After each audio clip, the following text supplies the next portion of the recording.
we decided we'd get on it early today. We got the market pulling back today. S&P down a mere 1%, still around these highs. We're seeing massive divergences in the market. Tech looks terrible. It's funny. Everyone's expecting these big earnings.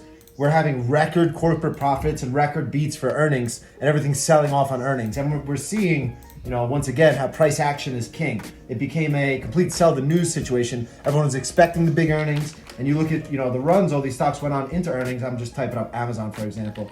It ran to all-time highs on earnings. They had the massive earnings, then they've done nothing but sell off on those earnings. Apple, same story, and a lot of these charts. And broadly, we're just seeing the market shift. We look at a couple sectors. We'll look at tech names, and the QQQ right here looks awful. Looks absolutely awful. You look at a name like Apple, looks awful the way it just came in from highs. You type up the XME, which is metals, raging at all-time highs. You look at KRE, the regional banks, absolutely healthy chart, trading at highs here.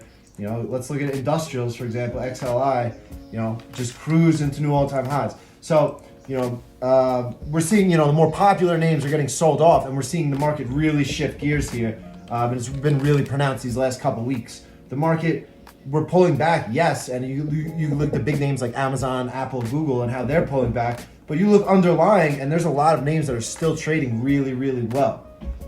So I don't think this is going to be a one-day sell-off in the SPY. We might bounce tomorrow, but I think we'll come down to this, more 400 area at some point.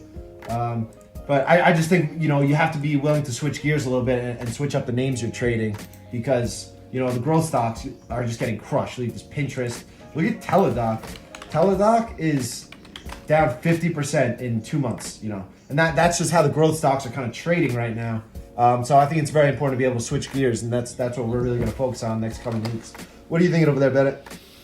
No, I think you touched on a lot of points. I think just broadly for the SPY, again, the key level we're kind of keeping on is 410. That's been that low of this little flag at all-time highs that has been somewhat of support. So again, through that, below 410, we should definitely expect to move at least to 400, that first retest. But like you said, again, we've had traders are like, oh, I can't wait for the pullback. And it's like, today's the first 1% down day we've had in like the longest time. And people are already like freaking out, where it's like, all right, well, pullback is going to be 5 to 10%. Right.